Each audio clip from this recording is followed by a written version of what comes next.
Этот малыш родился несколько дней назад с весом 900 граммов. На момент рождения ему было 26 недель.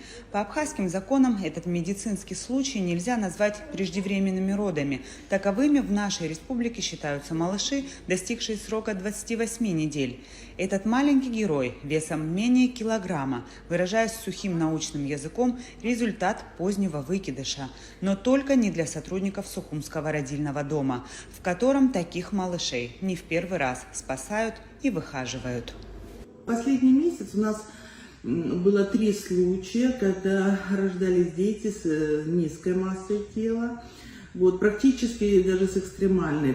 Первый ребеночек был 730 грамм, которого мы здесь застабилизировали и отправили на второй этап выхаживания. Но фамилии я не называю, естественно. Следующий ребеночек у нас родился с весом 920 грамм. Также мы его здесь выходили. Он был у нас на аппарате в течение 10 дней. На специальном аппарате, который помогал ему дышать. Это называется неинвазивный ИВЛ. Мы проводили всякого рода лечебные мероприятия. Мы его особым образом кормили, ухаживали за ним особым образом. Третий ребеночек сейчас у нас находится, весит он 900 грамм. Родился он на 26-27 неделе беременности. Женщина поступила с отхождением околоплодных вод. Мы ее в течение недели готовили, стабилизировали состояние ребенка, вводили необходимые препараты для того, чтобы ускорить созревание легочной ткани. Проводили профилактику РДС-синдрома. Среди прочих медикаментов, которые необходимы для спасения жизни таких малышей, препарат сурфактант. Стоимость одной ампулы такого лекарства превышает 36 тысяч рублей. Для начальной стабилизации новорожденному нужно минимум 2 ампулы. Как рассказывают медики, это стало возможным благодаря бесперебойному снабжению родильного дома медикаментами. Руководство республиканской больницы находится в постоянном взаимодействии с Минздравом. Результатом этой работы стало и приобретение дорогостоящего оборудования для медучреждения. Это направление приоритетное для руководства. Оно находится под личным контролем министра здравоохранения Эдуарда Будба.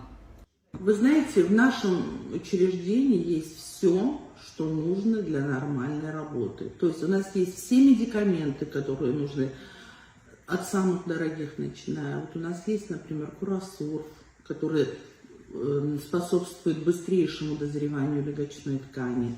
У нас есть все, что нужно для ведения таких беременных. Принять роды у пациентки и привести новорожденного в этот мир – это первый этап спасения. Далее наступает еще более сложный период развития малыша для того, чтобы его можно было вернуть родителям, и он привык дышать и жить без помощи медиков. Этот титанический труд ложится на плечи неонатологов. По нашему законодательству он зарегистрирован как поздний выкидыш. Ему на сегодняшний день уже 5-6 сутки. Состояние соответствует сроку и степень тяжести зависит от срока гестации. Пытаемся его, не пытаемся, а выходили его на первом этапе. Чтобы довести такого ребенка до определенного веса и до определенного уже срока, нужно будет немало времени, немало сил физических, материальных, конечно. То есть мы здесь оказываем первый этап, все, что связано с родами, вокруг родов, то есть первые 10 дней, а потом, конечно, мы их переводим. Стабилизация состояния таких новорожденных – это первый этап. Для второго этапа их отправляют в Сочи, в перинатальный центр. Медики выражают надежду, что подобное медучреждение будет открыто в нашей республике. Это направление отражено в проекте новой детской больницы, которую планируют построить по соседству с республиканской больницей.